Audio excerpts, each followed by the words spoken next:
So yeah, we went through the mood and the mission that Srila Prabhupada expresses in the introduction. So that he wants to establish Krishna as the supreme. That's why he calls it Bhagavad Gita as it is. Yeah. It's not just he didn't know what to write under it that he wrote as it is. No, he wanted to express the most other Bhagavad Gitas. They try to avoid Krishna as the supreme. They try to exclude him. And this edition tries to establish him as the supreme of everything. From all the millions, endless souls, as one supreme soul in between, from one everything emanates. It's Krishna. He wants to establish. And he wants to establish his movement. Yeah? He establishes it, or he expresses it in the introduction, that the foundation of ISKCON has a desire to spread this knowledge of Krishna as the supreme, to deliver the souls. So this is his desire, his only desire, to give relief of all the pain and suffering in the material world with this edition. Yeah, and then there are many more points, of course, such a rich introduction. We went through it last time, just to repeat a little bit. What else we had? Here.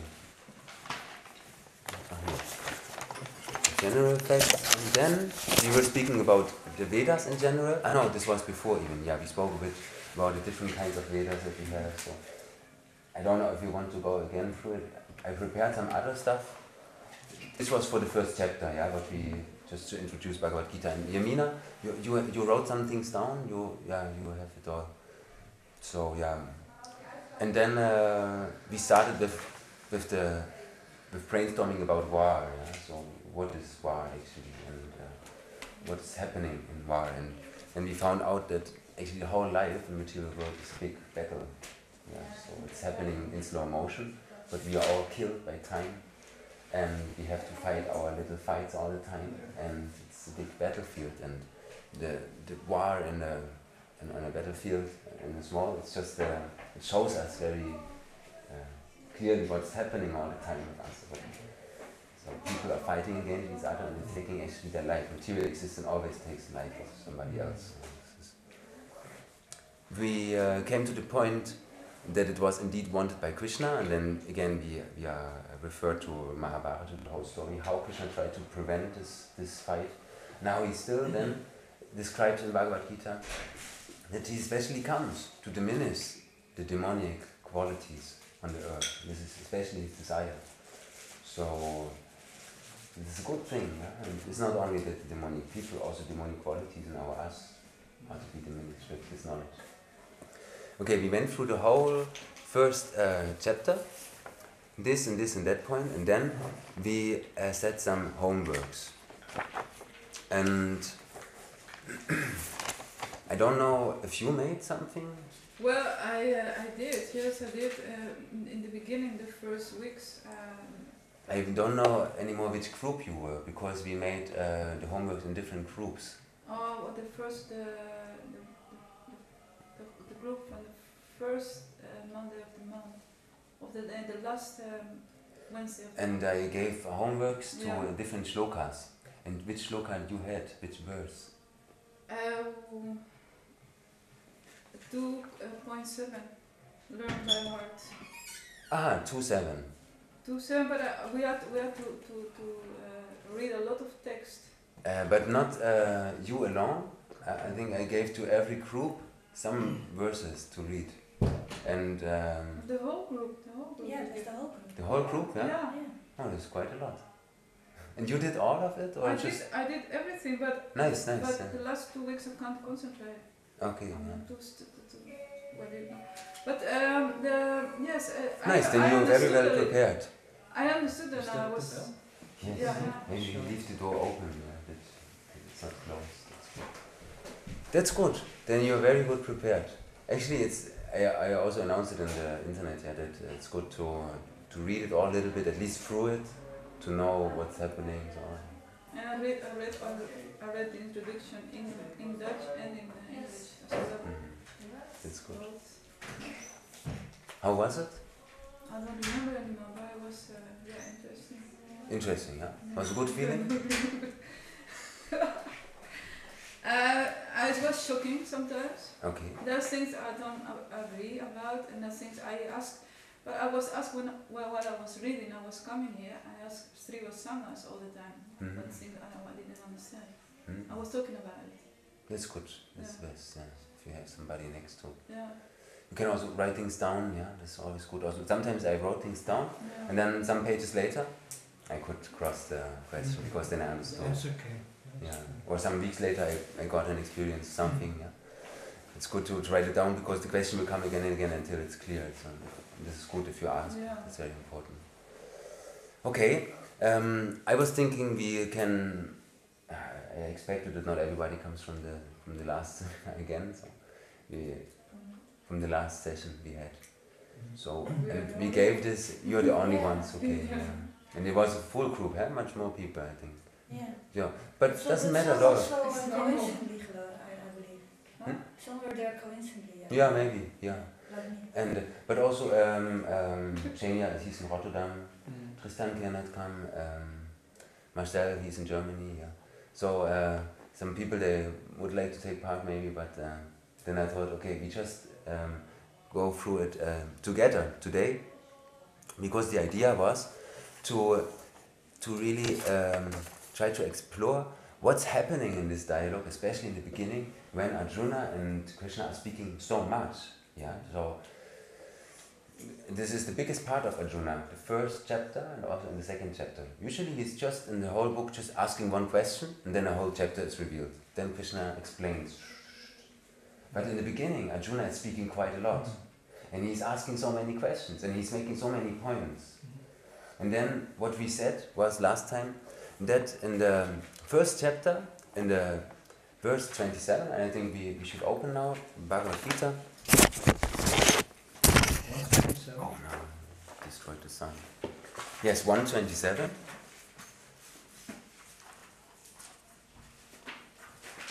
Somebody can read it for us, maybe in Sanskrit and then in English. Or Netherlands. No, I have the English here, so I can just read it. It's all right. You want to read it? Yeah. It goes from left to right all the way and then down, or does it go like that? No. Oh, I think it's going from left to right all the way. Tam samikshya sakunteyaha sarvam bandhan avashtitan kripaya paravasito vrishidam idam abravit. Thank you. And the English? When the son of, the word by word? Or? No, it's okay. When the son of Kunti, Arjuna, saw all these different grades of friends and relatives, he became overwhelmed with compassion and spoke thus. So, first point that Arjuna makes, why not to fight is? Because he sees... According to this. Yeah, because he is overcome by, he sees his family and friends on the other side. Yeah. And of course, it's a natural feeling that you don't want to fight. Which is the feeling? Especially, it's written here. Compassion. Compassion, yeah. So this is explained as the first reason Arjuna gives not to fight. Then we have second reason, it's in text 30. And who likes to read text 30? Yeah. Mm-hmm. In Sanskrit at first? Yes, yes. Oh, I find it very difficult. Okay. You can just try it and Na cha saknomi avastatum brahmativa cha me mana nimitani cha pasyami viparitani keshava. very good. I am what? When we read it, just I think we make it immediately, then we can learn it. I go through two things that we can improve here. When we read na cha, sha, as when they have the point on the s, it becomes a sh, s becomes sh. So then it's saknom mya. Then the y and the a is connected. Oh, okay. Na cha, saknom ya vastatum brahmativa chame manaha. So when there's quite often one has a dot on the H on the second line. Below it. Huh? Under the H. Yeah. And then it becomes manaha. And this is only on the second line. It's a special poetic structure. Not poetic, but it's a systematic structure, especially when you have this verse form. It's not on the last one, not on the third, not on the first, it's only in the second line. Yeah. And then when you have this dot there, then you speak it manaha. So just if you read for your own in the future, you grasp some things here and there. But it doesn't matter if we make some mistakes. I also don't know much, just little, so it's getting more. Okay, the English, please. I am now unable to stand here any longer. I am forgetting myself, and my mind is reeling. I see only causes of misfortune, O Krishna, killer of the Keshi demon. Thank you. Can you please go on reading the next two verses in English only? I do not see how any good can come from killing my own kinsmen in this battle, nor can I, my dear Krishna, desire any subsequent victory, kingdom, or happiness. Happiness. And the next is three together, but this is the last, please. O Govinda, of what avail to us our kingdom, happiness, or even life itself, when all those for whom we may desire them are now arrayed on this battlefield? O Madhusudana, when teachers, fathers, sons, grandfathers, maternal uncles, fathers-in-law, grandsons, brothers-in-law, and other relatives are ready to give up their lives and properties and are standing before me, why should I wish to kill them, even though they might otherwise kill me? O maintainer of all living entities, I am not prepared to fight with them, even in exchange for the three worlds, let alone this earth. What pleasure will we derive from killing the sons of Dhritarashtra? Yeah, Dhritarashtra.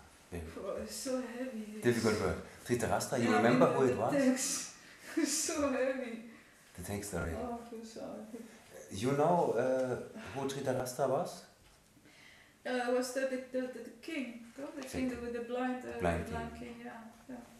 So, now we see here Arjuna, he sees all his relatives. And he saw it before, but what is his main question now? When the relatives will be killed, what is his main issue, his main question?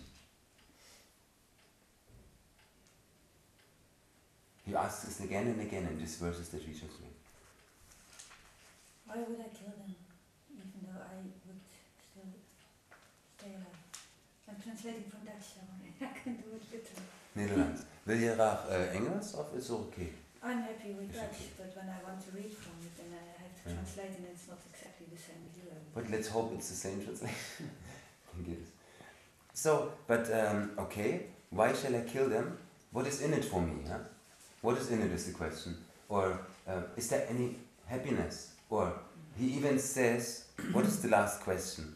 What pleasure Yes. will be derived from killing? Mm-hmm. What happiness? And what is the... What can actually be more important so that we can do such a horrible thing like killing them? So I think this is his point what he makes. How can Point is focus on happiness, yeah? So what is the highest happiness? Somehow he says happiness is the highest thing for me at the moment and I will not be happy when I kill them. And he even says,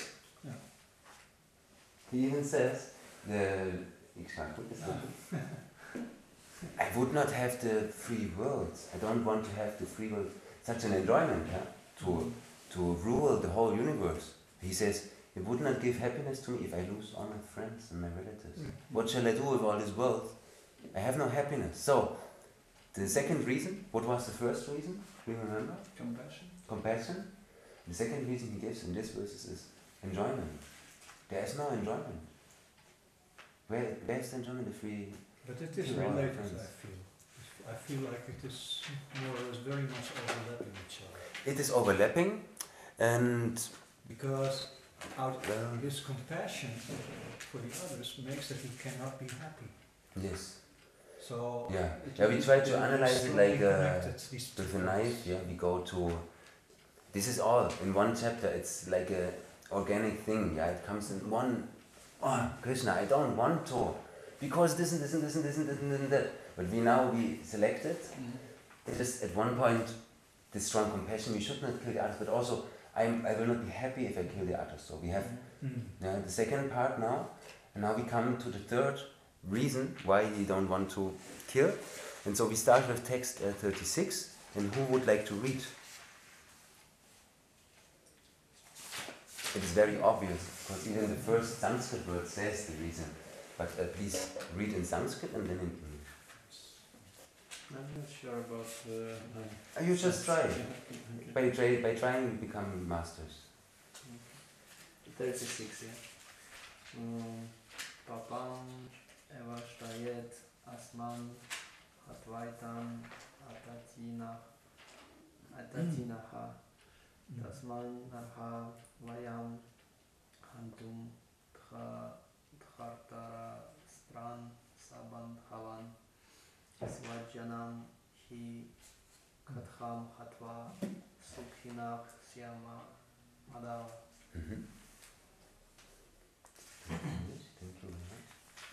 Sin will overcome us if we slay such aggressors. Therefore, it is not proper for us to kill the sons of Dhritarashtra and our friends. What should we gain, O Krishna, husband of the goddess of fortune, and how could we be happy by killing our own kinsmen? And can you please, thank you very much.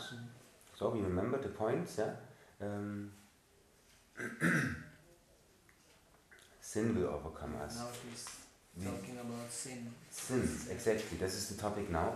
We go now to text 43. There he goes on with this topic. Text 43. Can you please just read in, or maybe we make it like this. If you want, we can make it that I just read in Sanskrit, and then you repeat. Okay. Yeah? I mean, because then we can learn better. So. yeah. I was thinking maybe this is more useful. Yeah. Utsana kula dharmanam. Utsala kula dharmanam. Manusyanam janardana. Manushyanam janardana. Narake niyatam vaso. Narake niyatam vaso. Bhavati tyanu susruma. Bhavati chanu sushrama. O Krishna, maintainer of the people, I have heard by disciplic succession that those whose family traditions are destroyed dwell always in hell. And the next one, please, also 44. Just English? Yeah, just English. Alas, I've never heard this word. Alas, it's a complaining, or what is the word? Lamenting. Cry. Alas. Despair. Kind of pity. Pity. Okay. How strange it is that we are preparing to commit greatly sinful acts. Driven by the desire to enjoy royal happiness, we are intent on killing our own kinsmen. Good. So now we point out the third reason Arjuna presents to Krishna why they should not fight. It is very clear. Papam. Karma. I think the Karma. bad reactions will come. Bad reactions. Because in Sinful itself, reactions. killing is not a good thing in itself. Sinful acts. Sinful acts and reactions then, yeah? Yeah. Karma is not always bad if you get good karma. No, I mean beautiful. bad karma. Especially sinful karma, yeah? And then he says, Krishna, why shall we throw out so many bad sinful actions and then we will get it back? Yeah, this is terrible. Then we will have to suffer in hell, he says. No, Okay. he says that they are driven by the desire to enjoy royal happiness. This is He points out himself, his second point. So yeah, actually, Where does he say He he will thinks- suffer now? this is the 43. 44. The happy, Oh, yeah. the hell is in 3, Yeah, Yeah, and okay. then and the 44. I have a question about this. I don't understand. The 43 is I have heard by disciplic succession that those whose family traditions are destroyed dwell always in hell. So even if someone, I don't understand this. Whose family traditions are destroyed by By someone else, you mean? No. They cannot do nothing about it. Yeah, but that's your Why are point. going to the No. We have to read before, because he will read, and he will say in 40, Yeah. 3 verses before, he says, when a religion is, no, in 39 he starts already. With the destruction of the dynasty, yeah, he says we will kill this dynasty. And then the eternal family. But this is the next point. We wait 1 minute and then we will clear it up, okay? Because it's overlapping. Yeah. That's why we jumped also some verses, just to clear what are the different motives that Arjuna wants to draw out. Okay. But this one we want to make clear that he is fearful of sinful reactions. Yeah. But now we come to the point, what is the sinful action that they do? They destroy the family traditions, Okay. the dynasty. That's good. So we read it now. We read from 37 to 43. It is quite something. Asasaki, you like to read it just in English? To save some time? Just in Dutch. Okay. I have Dann, wij hebben een kleine probleem. Misschien. Which text you said? It is at 37 and you stop at 48. So we read it already? 37 to 40. Oh no, we can stop at 43. 43. Because this 37, 40. till Yeah. 37 till 42 you read, and 43 we just read. So that's why we can Oh stop. yeah, Nardana, although these men, their hearts are overtaken by greed, see no fault in killing one's family or quarreling with friends. Why should we, who can see the crime in destroying a family, engage in these acts of sin? With the destruction of the dynasty, the eternal family tradition is then quenched. What kind of word is that? Destroyed or Vanquished. annihilated. Vanquished. Oh, vanquished. Okay. And thus the rest of the family becomes involved in irreligion. When irreligion is prominent in the family, O Krishna, the women of the family become polluted, and from the degradation of womanhood, a descendant of Krishna, comes unwanted progeny. Progeny. Or something.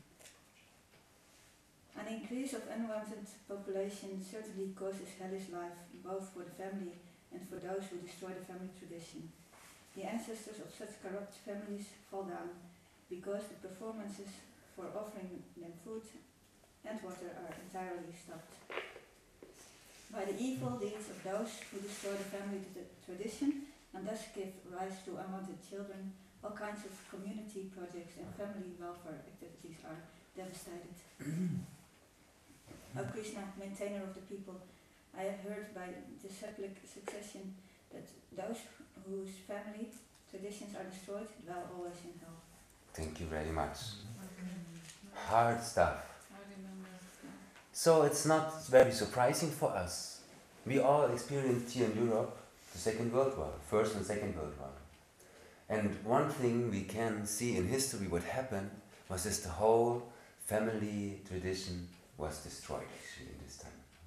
When for example, I hear from my grandmother, so she was a child of family with 4 kids, 5, not sure, 5 I think.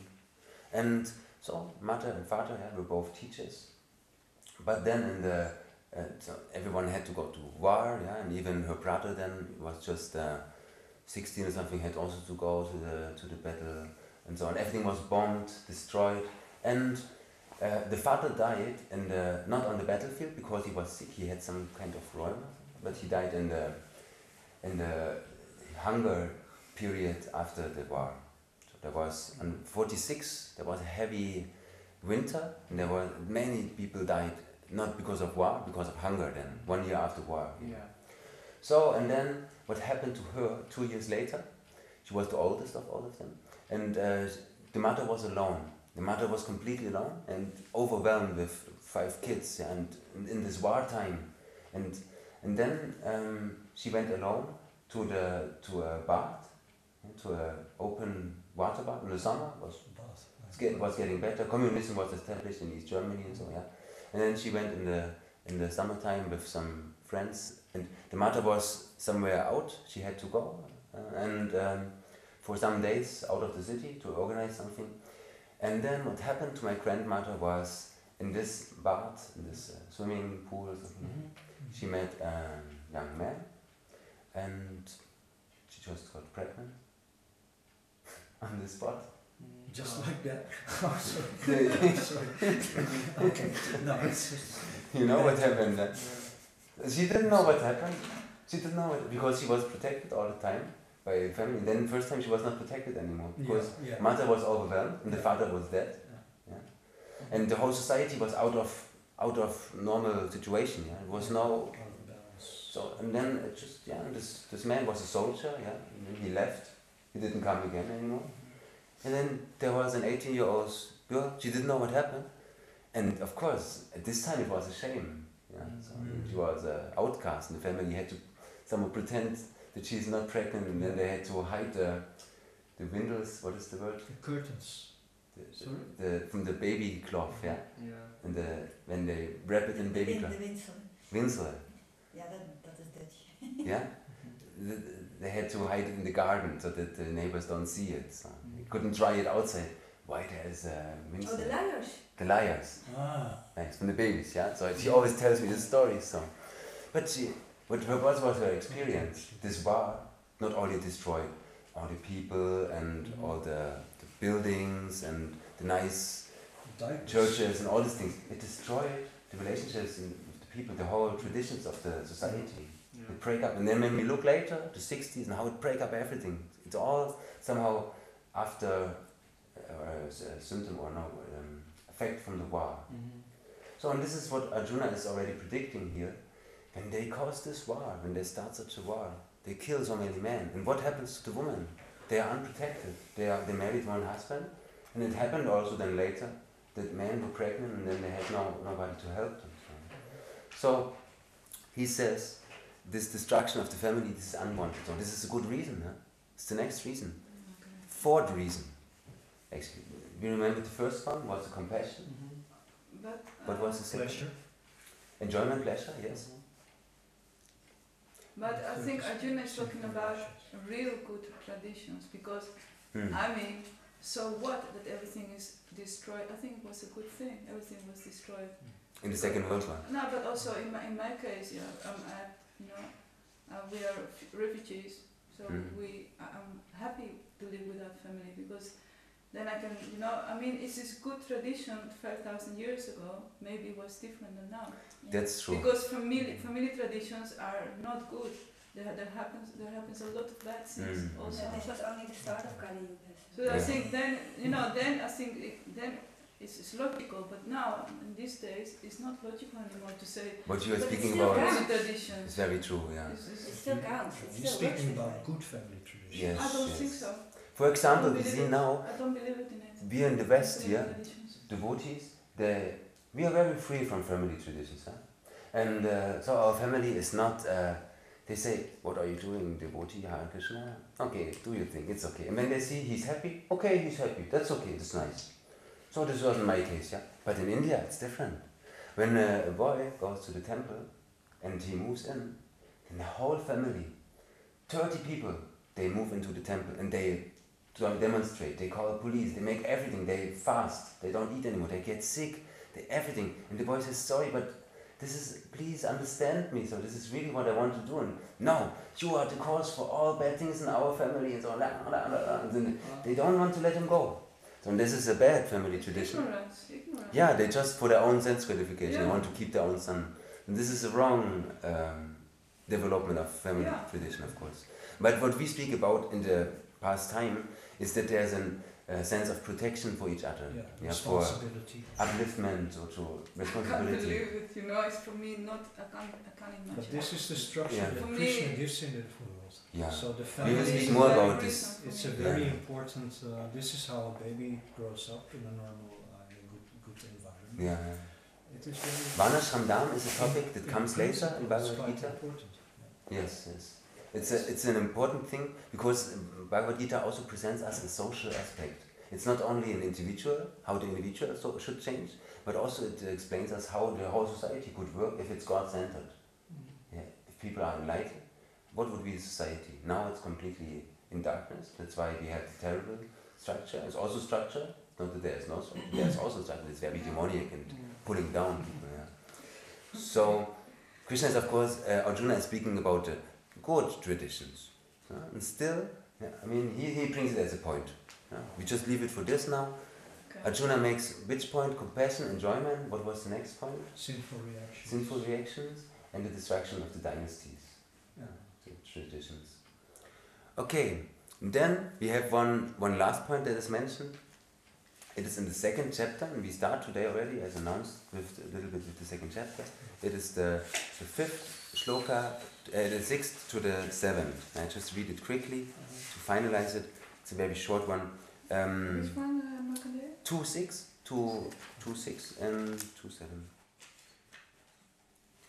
Nor do we know which is better, conquering them or being conquered by them. If we killed the sons of Dhritarashtra, we should not care to live.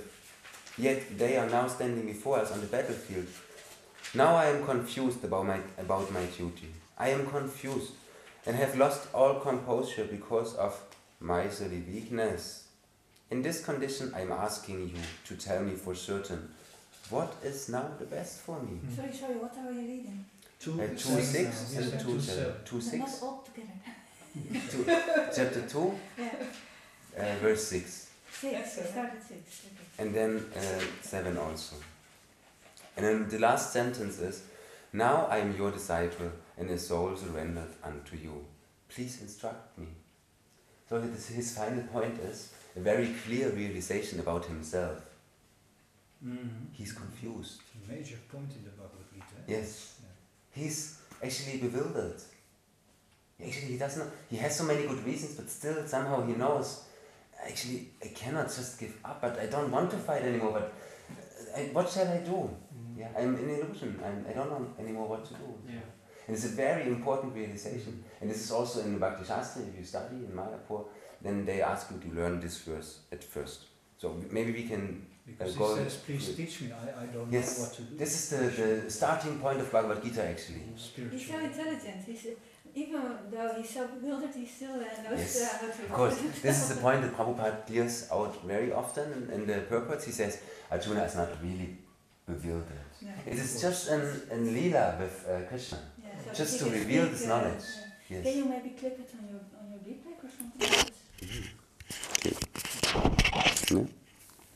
So, just to reveal this knowledge, Krishna inspires Arjuna to become an illusioned, and so that he asks all this question, that he is undecided, indecision, yeah, that he is undecided to fight, and then Krishna has a good reason to reveal the whole Bhagavad Gita. So it's actually a lila between Is them. it so that Krishna covers him with this Yoga Maya also? Yes. Like This is Yoga Maya. Yeah? We are either covered with Mahamaya, but he is a pure devotee, so he's covered by Yoga Maya, and then he comes to this situation, and then after it, he will come to the point at the end where Krishna says, so, now I told you everything, now please think deeply about it, and decide, do whatever you want to do.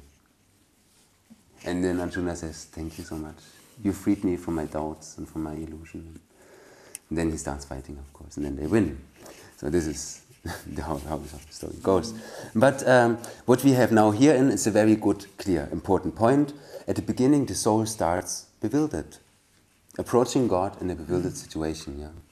So and he himself is also he's bewildered. He don't know how, why he should fight. So just a very small last remark. It's such a very important verse that because we have to actually come to the understanding that we don't know what to do. Exactly. And we have to accept a teacher. Yeah. Because this is a big problem, that we don't want to accept. We know already. We know everything, we are in control, I can decide for myself. So we have to... Let's chant this verse together. This was the first shloka that we learned in the Bhakti Shastri studies. So I read it first and you try to repeat. Karpanya dosho pahata svabhavaha.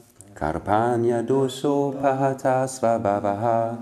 Prichami tvam dharma samuta chetaha.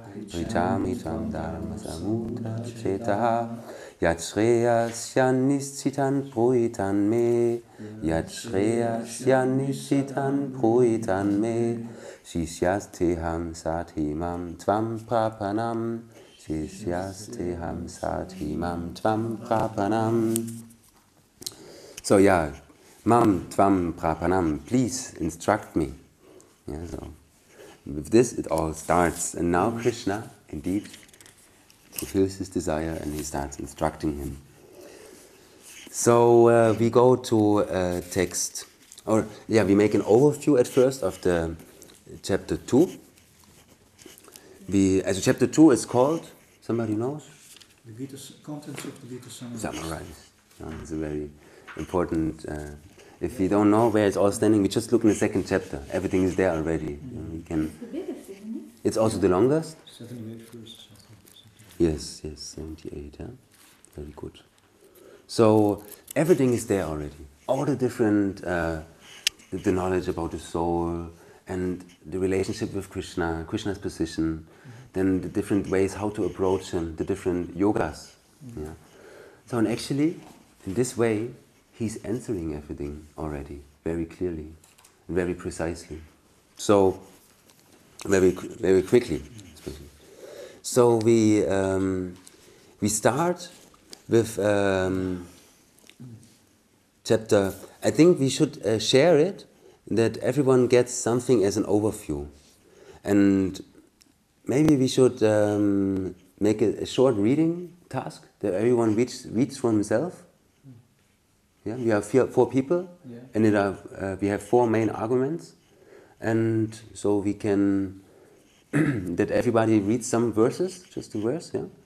And I would give you Yadu Sampati Prabhu from 2:11 to 2:30, just to look over it.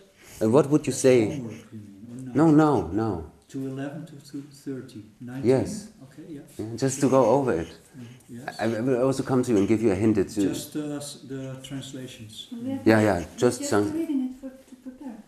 Sorry? We've just been reading it to prepare. See, you know already a little bit. No, I don't know. I haven't prepared anything, so I just jumped in. Yeah, you didn't know. Well, I've read it before, once, But several times. Until 30 you said. So 11 to 30. But this is only for him. And I would ask maybe you to read from 31 to 37. Just 6 verses. Yeah. 11 to 30, yeah, you said. Yes. So could you please read from 38 to 53? I mean, you just start and then you will get clearly, immediately an understanding what he is speaking about. Okay. And not all the details, just what is now the answer, what is in a broader sense, yeah. And Asasaki, you get a very difficult one. It is 45 to 46. It's very short, but it's not easy to find out maybe what is the answer now. But what kind of answer are we looking for? We have collected now the different arguments or points from Arjuna not to fight. And your task is now to find out on what point is Krishna answering to which reason. Yeah? What is his answer and what is the argument he defeats from Arjuna. So. And we don't need details, just in a broader sense. Yeah.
So maybe he is answering in many ways all the different arguments in the shlokas you read, but please try to find out what is the main topic in these parts that I gave you.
Je bent klaar? Ja. What do you think? You have a difficult task. Yeah, I just read it once. Oh, do we have... Maybe one more minute? Okay. Okay.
We start with you.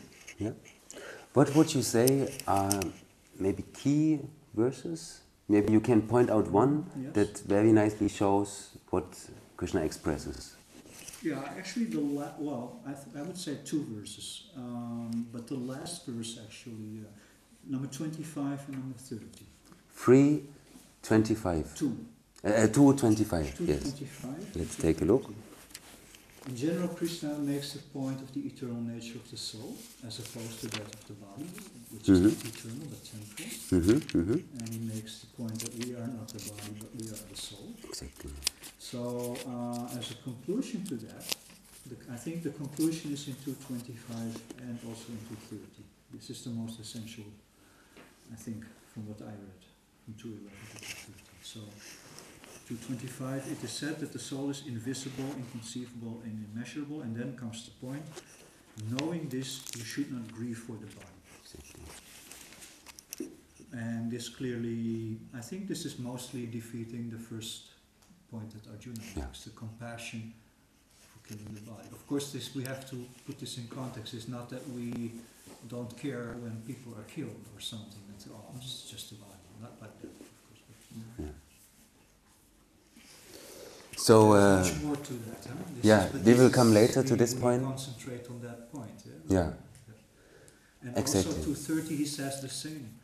Therefore, you need not grieve for any living being. Because he says that he who dwells in the body can never be slain.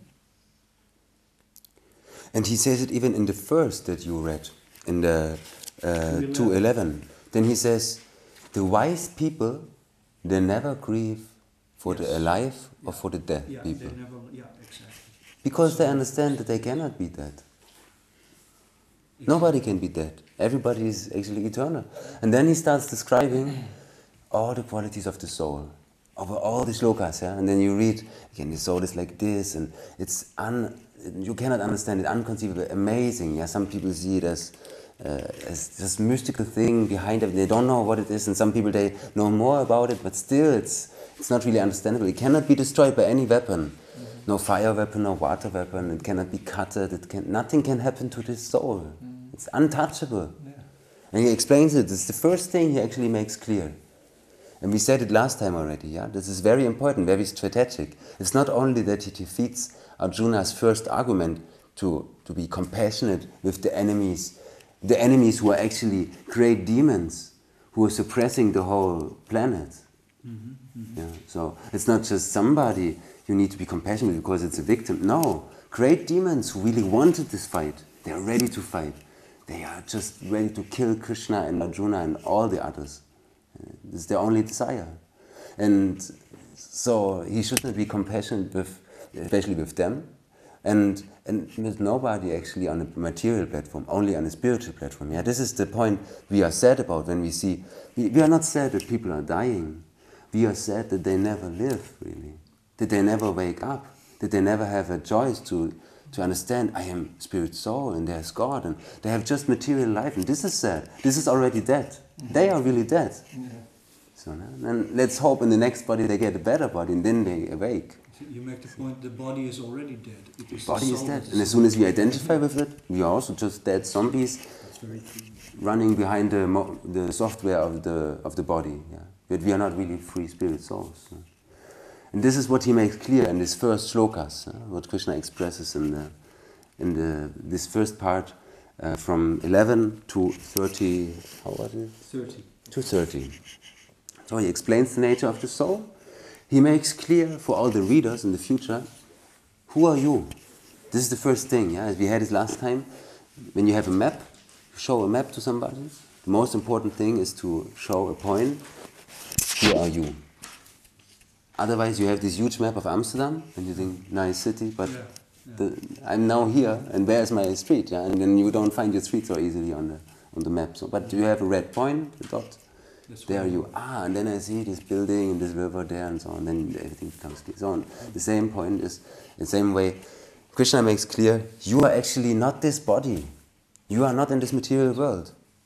But if you're really attached, if you have been, I don't know how many thousands of years believing that you are a body, to know that you are not a body is very painful. To get to this conscious, this knowledge. The process may be painful, but the result is very happy. But the process, of course. Yeah, it's not easy at all. We are like, it is like grown in us, yeah, like you have a rope inside your skin and then you rip it out. It's not natural that it's there, but it has to be taken out. So, I understand.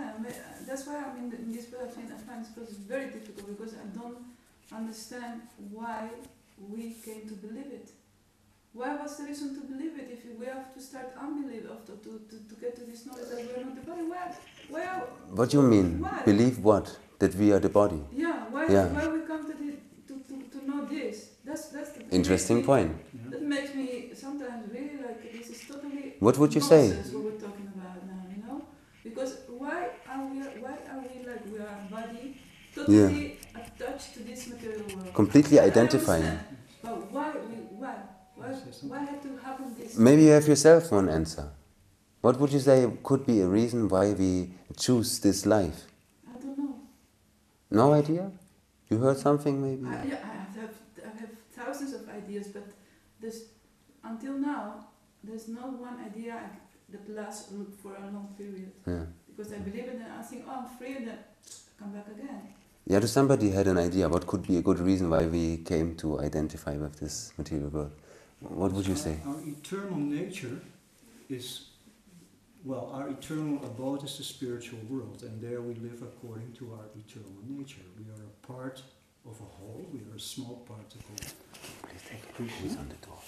And in the spiritual world, we live according to the principle of Atmanivedana. We give ourselves to Krishna. And then at a certain point the soul has freedom to stay there or not. And when he decides to leave that nature, he actually leaves the eternal nature. So Krishna has to let him go, otherwise it would be forced, I stay there. So then we come to a lower nature, which is the material world. And Krishna has to provide some kind of way for us to exist in that. So we actually choose ourselves to be outside of our eternal nature. It's a very important point. We get a body. Free will. Free will. Yeah. Always there. So we get a material body. I don't remember. Exactly. And it would not, Krishna, it could not be that we would be in constant, like, how you say that, double identity feeling, you know. So we have somehow, Krishna creates this environment so that we start believing in it.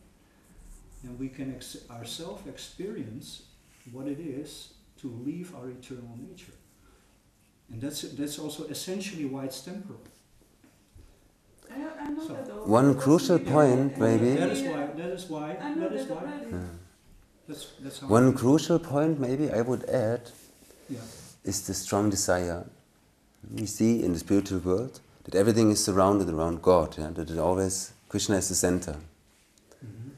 And the main point is that we want to stop accepting him as a center, Yeah. and we even think about maybe I could be the center. Yeah. Atma-prayojan. This is the main point. And then we are in a world where everybody is the center. Yeah? When you go through Kalverstraat, there are millions of centers. They all are very sure that their own problem, their own desire is very, very important, and they need to do everything to fulfill this. It's So, all about me. yeah, and it's very difficult to stop thinking about myself. So now we are so deep into it, and this is our desire. And of course, it is like when you go with the car, yeah, in one direction. You cannot immediately go in the other direction. Okay, you slow down a little bit, then you stop, and then you turn around, and then you go to the spiritual world. So this is what we're doing now. We cannot understand it immediately, and our free will is not like, okay, zack, I'm back. We could. Krishna, Srila Prabhupada said, if you chant once really Hare Krishna, you are immediately in the spiritual world. And then you're back when you stop. Yes, and then you go back. But actually, if you're really in the spiritual world, Krishna says, we cannot go back.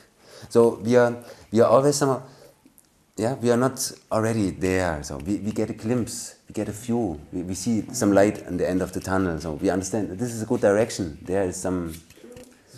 She has a good point that it's a difficult process, like you have to give up so many things and you're attached to it, and that's hard. But at the same time, that's my experience. It's such a relief to know that you are not this temporal body. It's actually such a nice knowledge to know that you are eternal and that the ultimate absolute reality is a person who cares for us. That the misery that we see around us is not just happening to us just like that. And then when this body is finished, everything is finished. I'm actually very happy with that. Nice point. At the same time, there's so many things that make us forget that, and this attachments to all this being independent, so-called independent. But if you think about it, it's just a dead-end street. It's a dead-end street. Our independence will stop. It will just stop, and again we will bump our head into that dead-end street. So it's actually very nice. But we like to run around in this dead-end street. As long as we don't hit our head on the end, it looks nice. If we cover our knowledge, if we limit our vision, then we can enjoy it. This is a very nice point. Yeah. And I mean, finally, this question of how we came here, Srila Prabhupada often said, this is not the right question. Yeah, somehow we get an idea. It's also a little bit dangerous. The burning house. Yeah, he said it is... When you go too deep in this question, why did I leave the spiritual world? It's very dangerous.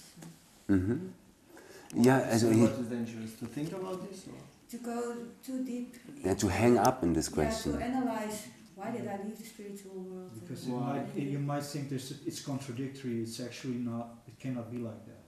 something like And that. then you start doubting the whole philosophy. He made the point clear, if you are in an ocean, dying, or Burning house. what is the... he made always this comparison, you are in an ocean, and or if you can also make it with a burning house, but you are there, and then a boat comes, and it wants to fish you out. You see no land around, You have been on the ocean without land around? It's a terrible feeling, when the ship would be away. As long as you have the ship under you, it's okay. But then when the ship would be away and you see no land, but then the ship comes and they want to pick you out, and you say, "Wait a minute, how did I come here? Don't save me immediately. I want to know how I came here." I want to know how I came here. So and then Srila Prabhupada said, he told this story. He said, "Okay, we get an idea somehow. It was our own desire." Maybe it was for everybody a little bit different why he chose against Krishna and for the material identification. But finally this point is clear. We choose it ourselves, and now we should just take the opportunity to get back home. And not hang up in the question, maybe there was a reason, maybe I should stay here or something. So, and also burning house, somebody wants to carry you out and you say, "Wait a minute, I want to know why it started burning here in this house." No, you just get out of the house, and then you can analyze it. But When on the you other say hand, we choose against Krishna, isn't it a little also like not against Krishna, but I want also like Krishna, so not really against I Krishna. think it's good that, But I also wanna, so that's not really against Krishna.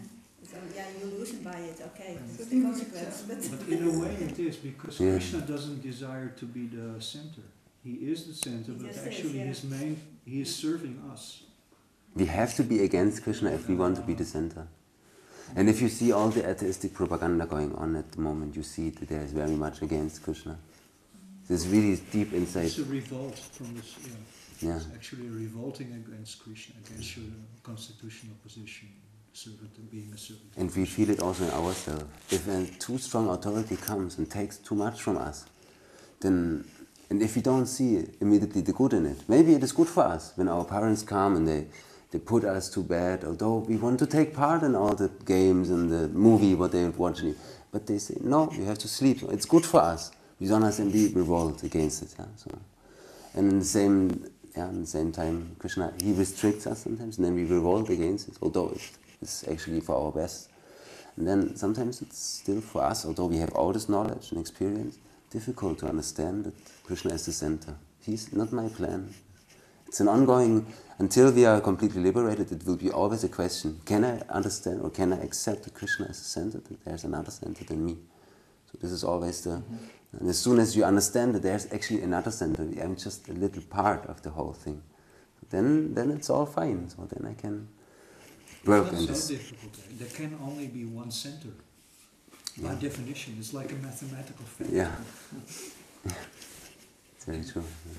One devotee explained me very nicely. This is why there are problems here, because there's as soon as you have more than one center, there will be interference. If you throw two stones In the water. the waves will interfere. When you always will in the same middle. Just throw one, it's perfect. It's still so Buddhistic. Can I have Another question, yeah? about it? Because I don't doubt that Krishna is in the center. But the instructions, that's the things I don't understand. Why do I have to follow some instructions? Why? You mean the basic Yeah, regulations? the- Yeah. also the- Sometimes the only four- by the four doing rules. so we experience what But I changes experienced it what- already. Why should I do all these things? And this is another topic, it's completely other topic. Sometimes I just want to die now. I want to die and speak of Krishna and I'm going. So I don't want to live sometimes, because it's too difficult. It's too difficult. So this is a very interesting topic. Yeah, I was just recently in Rotterdam, and we were speaking about the free will and how these four basic principles of freedom give us back our free will.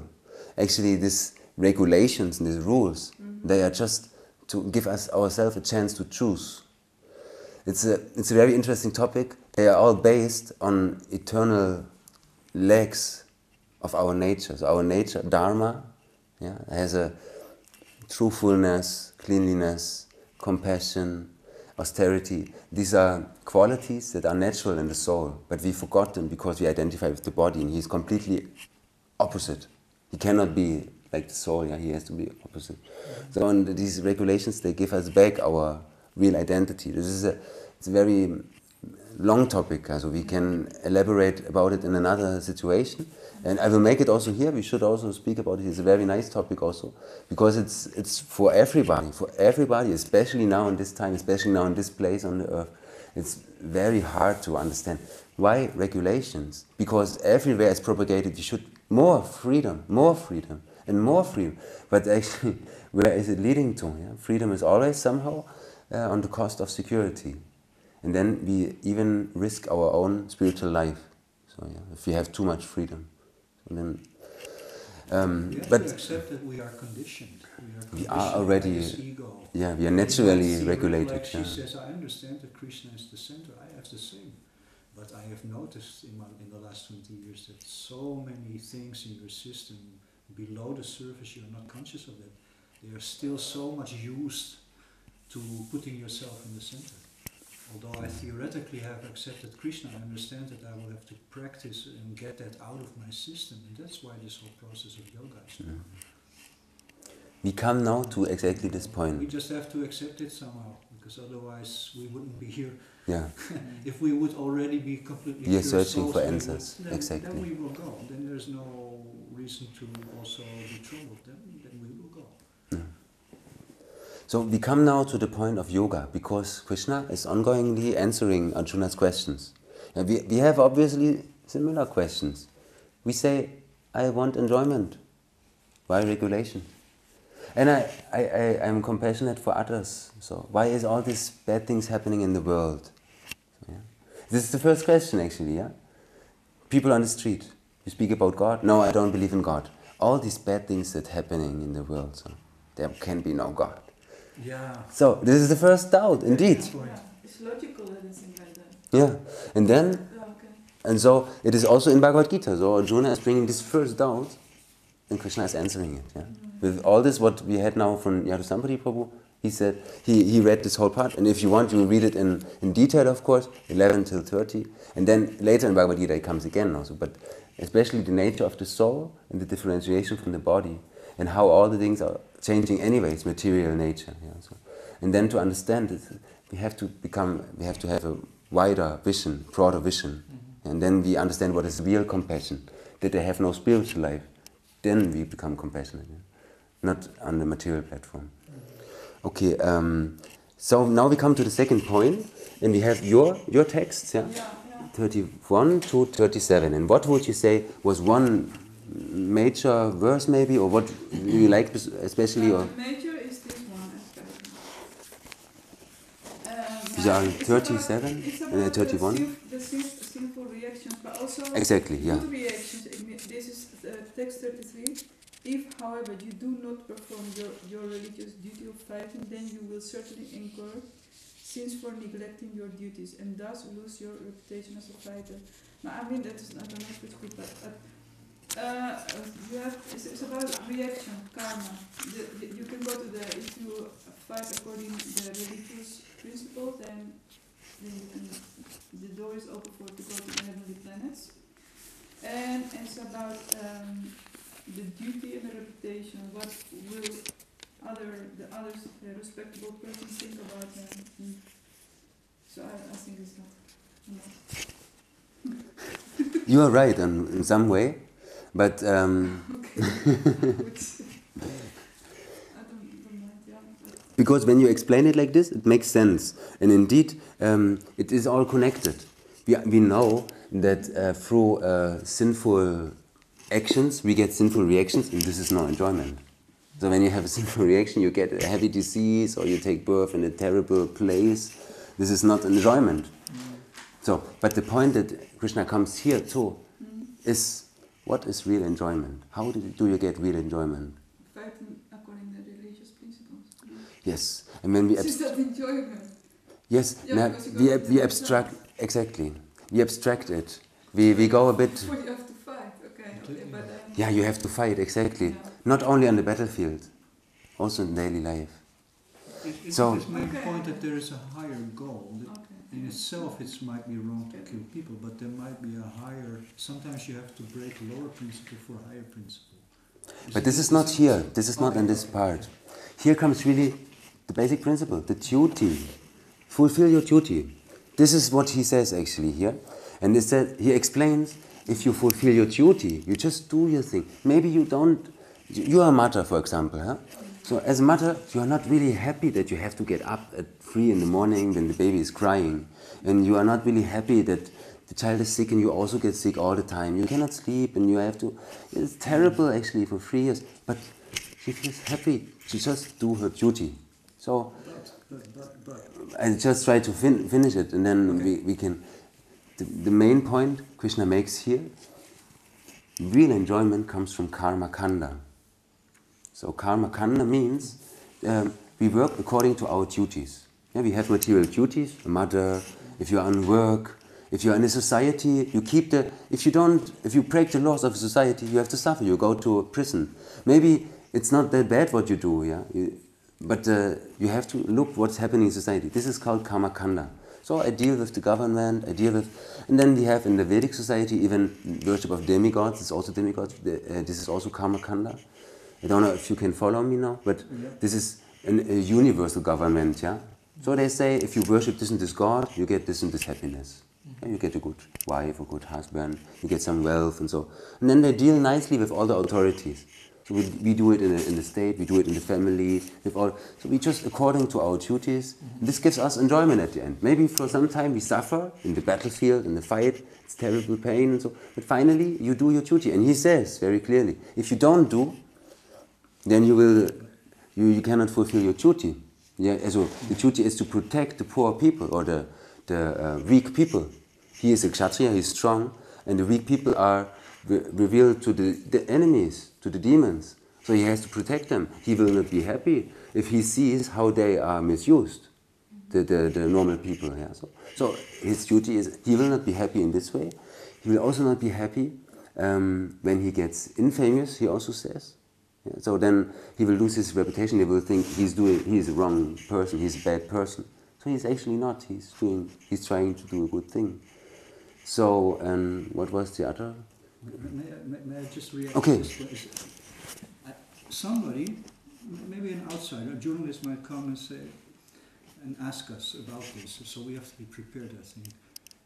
That a person who only said, oh, well, this is my duty, he might be accused of being heartless. Because actually, Arjuna shows heart. He says, how can I kill my kinsman? How can I kill my friends? And I can imagine you really have to explain this very well. Otherwise, people might say, oh, you're a cold-hearted person, you know, if you talk like that. Oh, but this is my duty.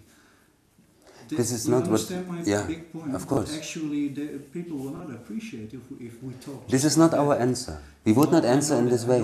Because Krishna gives several answers. Exactly. Just to answer the point of material enjoyment, he has to answer with karma kanda. But we are not karma kandis. We don't follow demigod worship. And we even don't follow the laws of the state always. Yeah, if we are not allowed to chant, we still chant. Of course, because Krishna is our eternal, supreme lawgiver. So, and we don't follow all these material duties and all this. Yeah, I understand, yeah. So we break it. But Krishna, he gives, of course, and he also later on, he gives it in the chapter 3, for example. You have, where is it? 3:10. Then he describes the whole thing. I was so bewildered when I read it first time. Maybe you also read it. Then he describes we have to give sacrifice because the demigods, they give rain, and then comes the grass or the wheat is growing, yeah, the food, and then eat it, and so we have to give them something back, and then we can go on eating. So he explains the whole Kamakanda philosophy, that we give to each demigod and to each respectable person, and we have to give all our debts back. So yeah. But finally, the solution, of course, is not this. The solution is that we give everything to Krishna.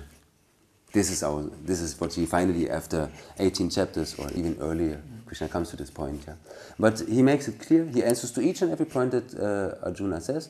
We cannot be happy in this world, in the material world. He says, yeah, you cannot. In this way, you can really not be happy when you don't fight. If you want to be happy on the material platform, then fight. Then you will have, either you go to heaven or you have a nice kingdom. And you fulfill your duty, you will be happy that the enemies are killed, the demons are killed. So in this way, you will have material pleasure. But he goes higher, he goes one step further. And this was your... Well, yeah, I think mine. 38 to 50. Yeah, I think I have to go in about 10 or 15 minutes. So I don't know if we can make... What is your plan? Now, after we are finished, we just go through this, we maybe make a short summary, but this is the main point. That also the last point, Asasaki. No, I want to give everybody time, but I think maybe we can reckon a little bit with it. Yeah. I don't know what your plan was. What was your plan until when? Also we always make till 8. Till 8. Yeah. But maybe 10 to 8 and then we can sing a little I'll bit. try. Yeah, you just you have to leave. Actually, I noticed. Well, I had quite a tough working day. I noticed that I'm a little tired. Yeah. Of course. Now we try to make it quick. Let's But see. it is in life, bedtime huh? in 1.5 hours. Of course you're tired. What? It's bedtime in 1.5 hours. Of course you're tired. Well, not for me. So what was the main message that you got from this shlokas? I think This part. I think this is one of the Mhm. the one that explains it. A man engaged in devotional service rids himself of both good and bad reactions even in this life. Therefore, strive for yoga, which is the art of all work. Yes. So just Exactly. became Krishna conscious and surrendered to Krishna, and then there won't be bad or good or anything else. Exactly. So we see he immediately switches, yeah. He gives this answer that you got, yeah, do your material duties and then you have enjoyment. But this enjoyment is all just temporary. Mm-hmm. He gives the whole, before that he also makes this verses, yeah, in the material world there comes pleasure and pain like summer and winter. You have to learn to tolerate it. It's the nature of material energy. Mm-hmm. So, but if you get to the transcendental platform, if you work for me, for Krishna, then all this, as you said, very nice verse, yeah? The good and the bad things, they don't bother you anymore. They don't touch you anymore. Mm-hmm. You're free from this. So, and this is karma yoga. It is, yeah, this is, we act, we do yoga, we act as yoga. Yoga means connection, Mm-hmm. karma means action. Mm-hmm. Yeah? And what we had before, karma kanda, is I work for happiness, for kanda, yeah, for my own happiness. Mm-hmm. But karma yoga means I work for yoga. I work for the connection with God. Yeah. So and then the pain and also the happiness on the material platform, they don't touch me anymore. So this is his next answer for what argument? Well, it's related also with any karma reactions, because you just become not how to say that. You're just not determinated anymore by karma, because you don't do not bad karma or not good karma. So Arjuna, he brought this points, yeah, he said compassion, and Krishna defeated it with the knowledge of the soul. Mm-hmm.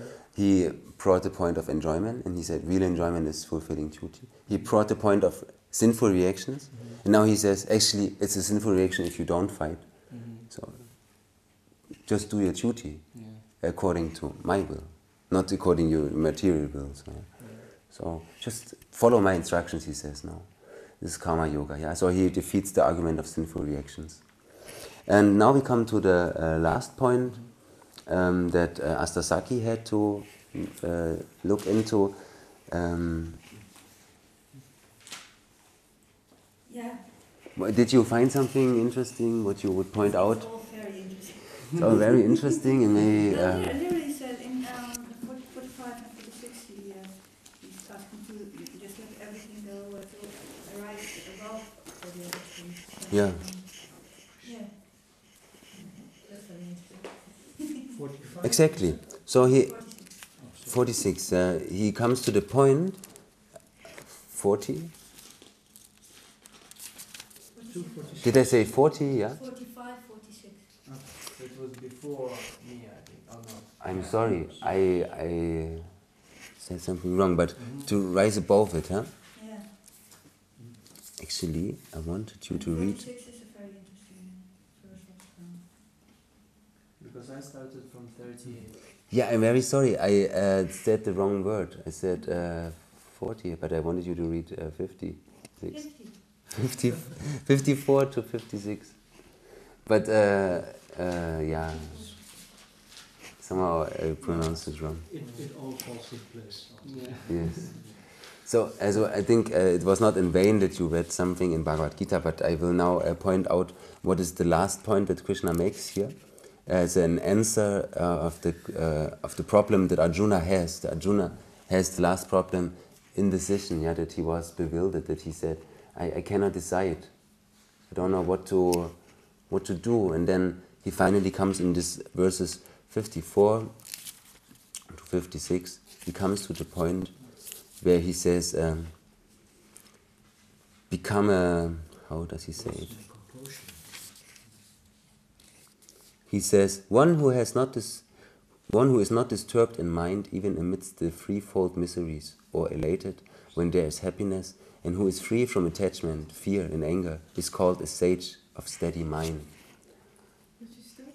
This is text 56. 256, yeah. I had something else. 256. 56. Oh, yeah. So what he points out, also Srila Prabhupada explains then in the purport, that we should become a Stita Dir Muni. Isn't this the same as 50? Stita, situated. Stita is situated. Dira is soul. Stita Di means steady in the mind, to be steady in the mind. And a Muni is a sage, yeah, a pandit or a learned person. And somebody who has a very steady mind, who is fixed in his mind. So he's free from all this attacks from the material world. Yeah. This is almost the same as 250. It's a wider one. So now it starts actually with a very practical and especially very internal thing. Look into your own mind. Try to control your distance at first from your own mind. Understand you are not the mind. Yeah. And then try to work with it. Yeah. Take it and make it steady. So he actually appeals to the direct cause of Arjuna's troubled state of his emotional state. Actually, the first answer we should give if we see somebody in grief, in anger, sadness. Try to lift him up above it. Yeah. Reflect, please, 1 minute. Reflect, Yeah. See, you are not the mind. Yeah. This mind, he's causing so much pain in you. He's throwing you around here and there. And try to distance and try to steady him. Yeah. And then he starts with the whole explanation of yoga. Yeah. How to, step by step, steady your mind. How to make him your friend. And if you do not, he is the worst enemy. There is no worst enemy in the universe. Only our mind, he says. This is our worst enemy. And actually the only enemy. Yeah. Because all the others, they help us actually. But I found out by chanting it gets more. I was doing Vipassana meditation. I started chanting a long time, and I was really much steadier than now. Because I'm chanting now, I have no class Vipassana. So I don't know. So now there's other thing that. Sometimes The awareness there's a nice is rising. comparison. If you open up a tap who hasn't been opened for many, many I years. was doing Vipassana. If you open the tap, an old tap which hasn't been opened for many, many years, and first all kinds of dirt come out. But if you just leave it open, then it will purify. And it's happening. Yeah. Vipassana is something completely different. Vipassana is just to slow down a little bit. Yeah, but it works for me very good. Yeah, but what is working? Yeah, the material platform maybe. But what we are doing here is something completely different. It is connecting with Krishna. See, this comparison with the car.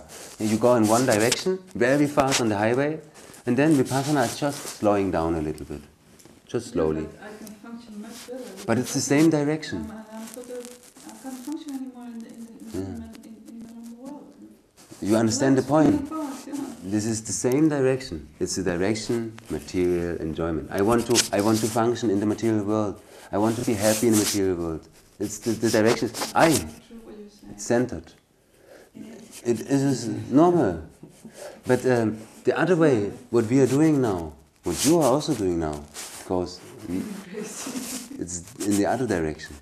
It should connect us with God. So. After a while, it will have to. Yeah, but I don't. If you put It's a always wood when in you the go fire, it doesn't burn A immediately. curing process will always make you a It little doesn't more help. sick. Sorry, I'm sorry. It gets well, more. I get more irritated with all these good advices. I'm sorry. Okay. But we have to see finally this is an individual, emotional thing. We all go through such things. We have periods where it's very difficult. We want to Yeah, help but you. I listen to Martin there because he's already there. You know, it's totally different energy. He doesn't have. Others When you maybe talk- more about further. When you talk, is something goes inside of me. You know, when you talk, nothing happens because you're not there. Yeah, we don't want to become personal now. I mean, we No, all it's not go. personal. It's not personal, but you are more developed. It's Can totally you please take a different. look? But, yeah, well, Thank you. I recognize what you said. I'm We, not- we try to share It's not feelings an here. offense, Yeah. so it's just It's okay. stop, you know, because you're wasting your time with me. Sorry. Okay. Sorry. Maybe you can apologize later when you are cooled down. No, And it's okay. But I recognize what she says, and I just try to, with good intention, say that we all went through that, and I just hope that she will also yeah, we all have. have the same experience. And that is an important point that we will all come to a point again and again where we see it's very difficult and I don't really want to go on. I don't want to see it all. It's terrible. I need a break. And sometimes we have it over a long time, every day, again and again. But then we should not start questioning the whole knowledge, the whole process, the whole thing. We see, okay, I need a break. I need to step back for some time, maybe. Or maybe I did something wrong. Maybe I made some offenses. Different things. We have to consider this and this and that.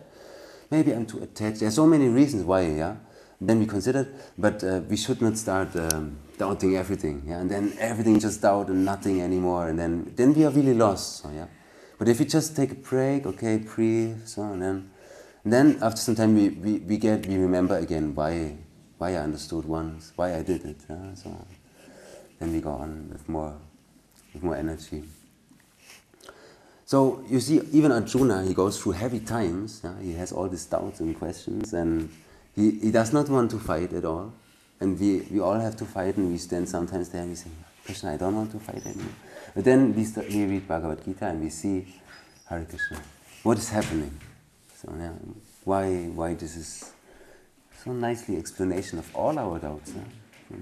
And if we see, with this compassion we found out today, this is the first question that all the people are putting in our face. No, I am so compassionate with all the people in the world, but God cannot be there because so much suffering is happening. So and then we can answer them. Yeah. See, this is not real compassion what you have. It's only material compassion.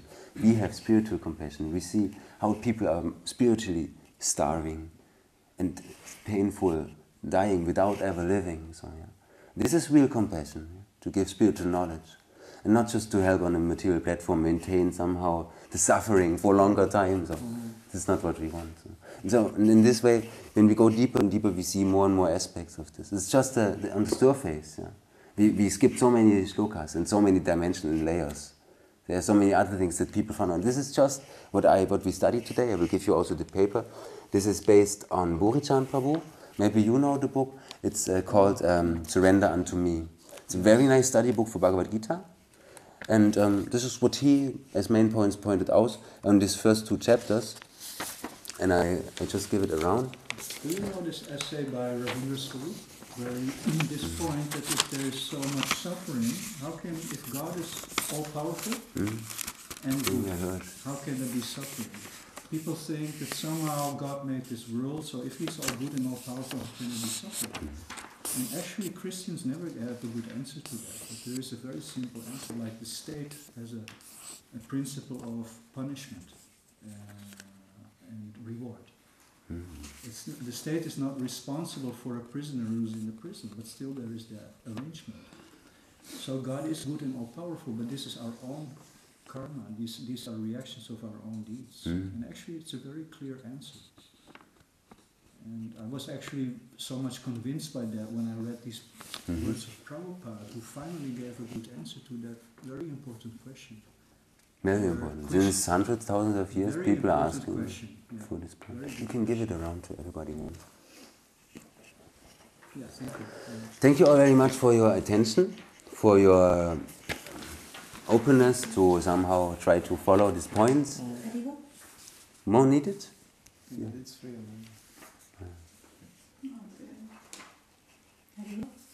One is missing?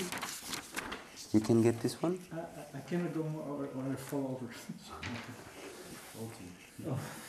So I copied too less.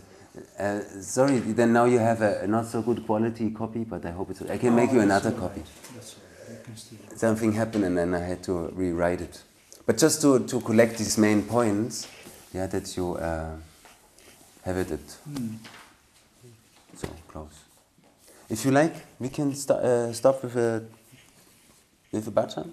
Yeah, that would be good to give a little relief because I still got a little bit of a bad taste of that. Okay. Maybe we can...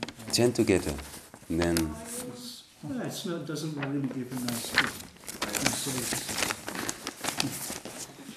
It's true. We're here together to help each other. I will get it back from someone.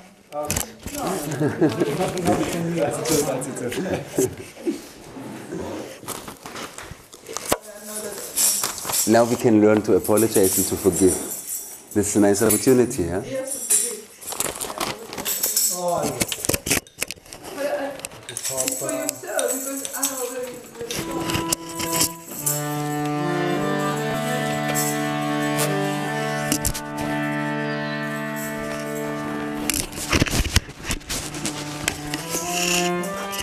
Spoiled the sound completely.